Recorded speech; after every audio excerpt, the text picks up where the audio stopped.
Hello, everyone. I'm going to keep a record of everything as I'm going through this. I don't know if I said I'm going to make that part fast, because I have other things I'd rather be speaking of. It was when the attorney made the mistake where the warrant was on me, and because it was supposed to be, we're going to go in there. He was assured I wouldn't do any time, which I am doing time in my own house now. But he was assured me I would do no time, I would pay fees, and maybe even do some community service, which I was for. And then, there was the warrant thing. Warrant got dropped, show up to court. The court was so packed, I guess, that day that they sent all the violations down to another judge. Which I know, had I not done this, I know the judge would have let me off the probation. He had people having worse trouble. But see, that I tend to get a made example of. And it's just, because even how, my attorney finally got there. I'm here not knowing what I'm supposed to be doing. And he gets there and he says that probation offered 65 days due 45 on house arrest. And he's like, but I think I can get him down to do 60 to 30. He said, or you can just go and ask for termination. And, but then he said, and it's just not going through it before a judge. I knew that the original judge would have, and I guess my faith wasn't that strong that day. I mean, when the attorney messed it all up, and then I was so shaken, but, the judge was letting people off with worse, terminating their, unsuccessful. And I know that's what would have happened, but I just didn't. Mostly for Marky, I needed to be here. I could have probably even got 15 days in jail, and I could have done that, But, so anyway, I took the 60 to 30. I was told that I would be able to, before I agreed, I was told that I'd be able to. I said, it's kind of complicated. When you own your own business, you don't have set hours. I'm working 2 places because we have the other one, and I was assured that I would be able to call every couple days and just let them know. I said, well, that would be good. I said, and then I'll try to at least establish some hours for this month to make it easy, So, I at least thought, I was supposed to be able to work today. That's how I understood it. And so when we went over there yesterday, I waited. I don't know how long I was in that room. Maybe 8 hours. I don't know. There was people from court, people from jail, just all sitting in this room, and everyone was starving. So. Then I had my little trouble there where I thought they was going to make me wait till the very end to let me leave. But I didn't. So, but when I was signing it, it says your employment. And I put, my store. And I said, well, I have my store. That's my normal job, where I work. I own it. And I said, but I'm also I'm temporary part-time at an office that my partner's trying to get another business going. They said, just put the one down. And I talked about the other one later with my caseworker. So, but it said supervisor. I don't have a supervisor. Me and Steve are, I'm the one that, makes all the rules and hires. I do all this stuff. I don't have a supervisor. So, how did I first find out? Was that today? Finally, she called me. Oh yeah, she called me today telling me I can't allow it because you don't have anyone for me to call to, this was earlier before when she called to tell me that my monitor's not working, and then she was just so rude. I'm like, well, I can assure you I'm here, and I got my phone turned back on. I'm bad about answering it, so I just don't.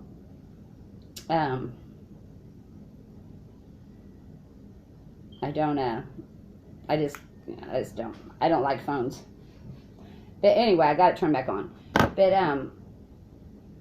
Where was I at? I'm so stressed out. So that was today, and I said I wanted to call her, but I didn't have my phone, and I couldn't go out to call to make sure my monitor's working. And she's like, I said, but I can assure you I've been here. She's like, well, we can't assure that, you know. You can say that, you know. She's just being so rude. She's like, well, actually, you did just answer the phone, because there's a little handset that you answer on the little monitor. And I told her, you know, she told me I had to come in, and it didn't take very long. I might have been there an hour altogether.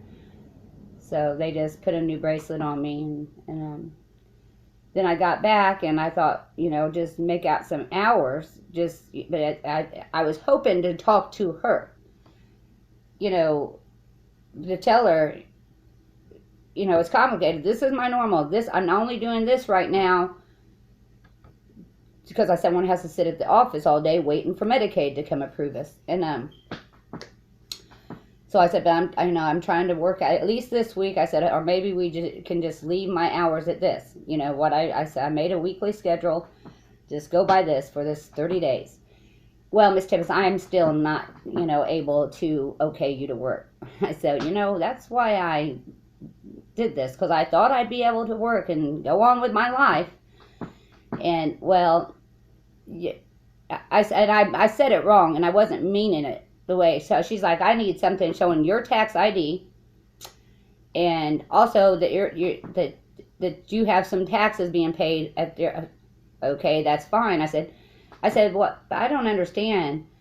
I said, why is someone? I'm a successful businesswoman. Why do I need something more than what someone at McDonald's? And I wasn't putting down someone. It's like, why would it? But she took it that way. You know, you got to start somewhere, you know, and if it's McDonald's, start at McDonald's. But she, you know, she thought I was saying it rudely, and I wasn't. The question was, why would I have to go through all this just because I own my own business? It's not like I'm saying I'm house cleaning somewhere, or, you know, I have an actual store that I've had. Well, it was only been in my name, actually, 4 or 5 years, but that's where I've been for the last decade.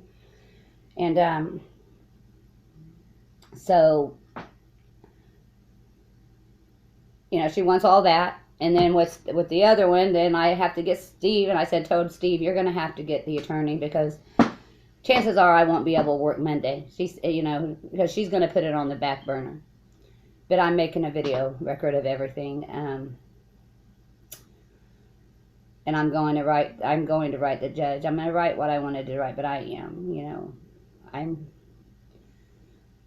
I did this to put it behind me, and I was, you know, I know I would have been off, though. That's the thing. Because when the judge, because now I was feeling so good about, you know, I'm just going to let it happen. I'm just going to say what I need to say. You know, that's what I told you, I can't speak for myself. And, you know, it's like everything just, and I know that I was supposed to, you know, this troubling the last month, this just shaking me a little bit, I guess. But,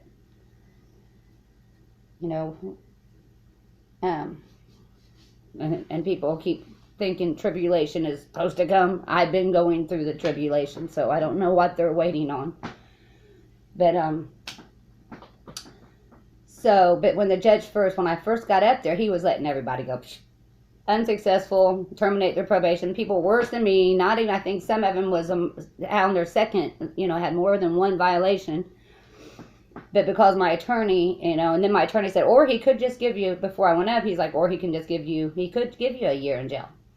You know, he's like, I'm not saying that he would, but after he's saying all this stuff to me, I'm like, you know, 30 days, I was like, because I thought, I work, and I'm home. That's all that I do. So why, you know, so let me do 30 days. Be done with it. It's going to cost a lot less than it would have if I would have been 6 more months on probation, which there would have been more probation fees. And, you know, that was going to be $90 a week on, for 4 months. It would have been $90 a week for 4 months. And then $30 a week for like another 2 months or something like that. And so that's not really about the money, but what else? But that was the, I thought, I don't do nothing but work. I rarely go to Walmart anymore, and it's, you could walk to my store in 10 minutes if you walk fast, but it takes like 2 minutes to get there. And then, in a car, it takes 2-3 minutes to get there.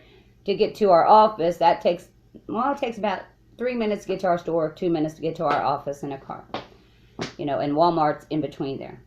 Walmart's only, a minute down the road. So, and that is the only places I ever go. Very rarely do I go anywhere else. So, so I thought, why chance it if I can do what I need to do? And that would still give me the time to be here. And so, that they treat you really, really bad. And so then, and I'm not. I've let mean people walk on me my whole life. She just retaliated because of her being mean to me, and then so I was just standing my ground because I called her because she's already showed me that she's not going to make this easy for me. So I called and I said, I've made out, I made out a schedule. I said I just want to get this, make this as easy as possible so I can put this behind me. So I told her that the schedule. I said, I'm not some piece of trash. I said, and I don't like being treated like I'm some piece of trash. That's what I actually said. It was on her answering machine. Not that I'm thinking anyone's a piece of trash. That's how she's treating me. It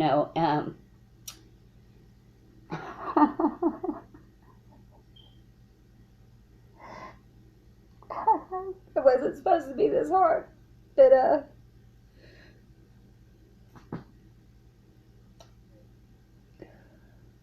sorry. I just want to get through it and done with it. It's really just, So, I said, so I'm asking you, I said, I hope I'm able to work next week, because that's the only reason I did this. I did this because it's 30 days. I thought I could still work. I could still take care of what I need to do. I said, I'm not able to do that. So I'm calling you, telling you what I need to work. I hope you will approve me to go out to work. I said, I'm also going to call my attorney and let him document this, and I said, I'm going to document it with the court that I'm trying to do, this is why I feel like they are reneging. They are the ones in breach of contract, because, there's no reason for them to not believe me. You can come into my store anytime. You can, I'll be where I say I'm at. So I told Steve, and I said, I called him. I said, if you want me to work Monday, you better get this person what she thinks she needs. And I told her, and he's like, he wants to call her. I said, I wouldn't call her. She's just going to make it harder on me. Let's see, I said, I think actually it's better that you have Anthony, my attorney, call. But she told me, I said, so can I just have Steve fax it? Or I said, better yet, bring it. Well, he can bring it, but that's not saying that I'm going to get it. I don't work on the weekends. So chances are, then she's, I don't work on the weekends, she said, and that means Monday. She probably won't get to my stuff by Monday, so who knows when I'm going to be able to go to work. And, that's the thing. I have loved people my whole life, I've learned now, though, that some people, they don't deserve it. They're just mean. And, even there, I'm just going to say a little testimony. Because I've bent over backwards to be kind to people, to bring out the kindness in them. But some don't have it. And some I've had to work very hard. But I have, finally got it. I can remember working with one man come in my store. He was always grumpy, never smiled. But he came in every day, and I still would say things to him, and I don't know how long, it was months before I actually got a smile out of that man. And it wasn't, I took him as maybe a teacher or something. It's like, that didn't like kids or didn't like the world, because And you know, then he started after that. He was still not overly friendly, but you know, those are those that's just closed up, and you know, the world maybe hasn't showed them. There's some people the world has never showed them left. You know.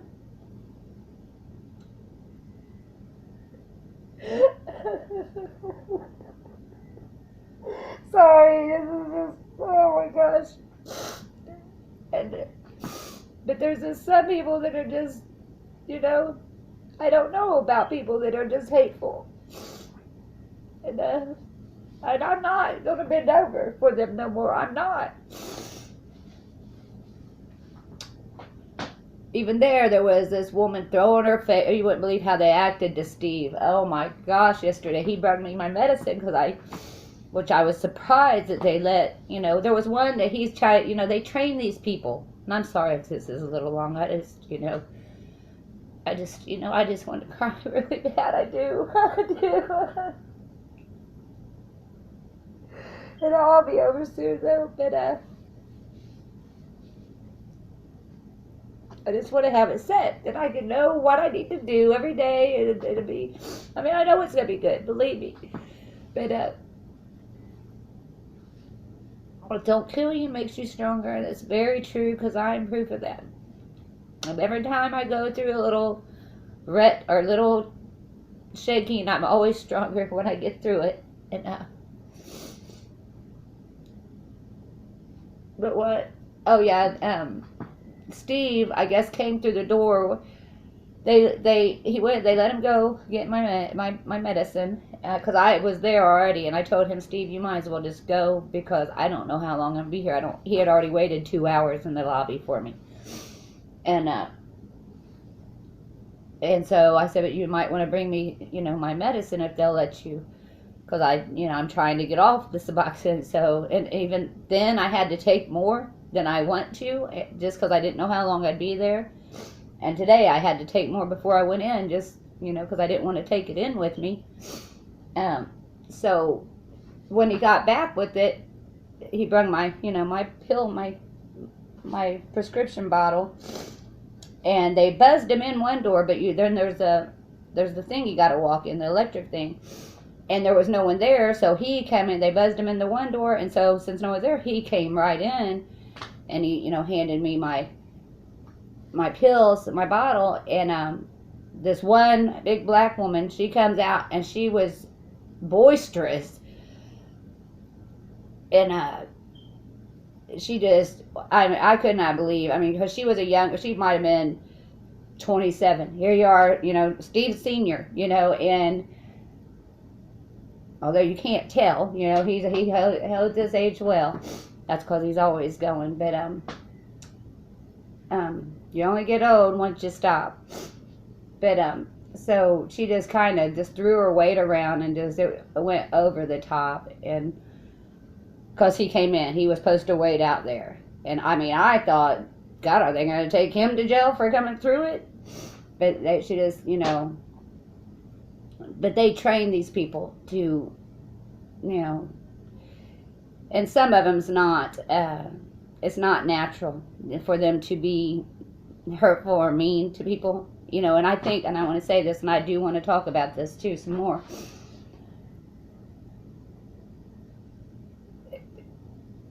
You know, about, where was I going? There's certain things I want to say about people in positions like this, you know, in authority or security and in probation and places like this. We need our people in all these places. You know I see how I see things will begin to change, but I'm not even gonna go there right now. This is getting drawn out. And I'll tell you what I want to tell you about one other thing, which I have mixed feelings on some things. Actually, I might save that for another video, because it's a big topic, and something that I have, you know, because I don't look at the outside of people. I don't look at their sin. I don't look at their transgression. That's not how I discern what's inside a man. And I'm gonna, like, the nicest one there was a little black guy that sits in the front, and you can tell he's a little, what does that say on what is my favorite show, Sling Blade? Have you ever seen Sling Blade? Watch it. It's my favorite show, my favorite movie. Where he says, not funny, ha ha, funny, queer. And this little guy is, but he is just so nice, you know. I don't look at what people are. I'm not, you know. But I'm going to save that because I want to talk about that. You know, people freaking on, you know, gay, lesbian, you know, their thing was all unrighteousness is unrighteous. You know, all flesh. There's no flesh that will inherit the kingdom. And there's not one who is worthy enough to cast stones at another. And that you who cast stones at this sort, although they can be the nicest, most gentle, tender-hearted within, there's a lot of reasons that makes people what they are.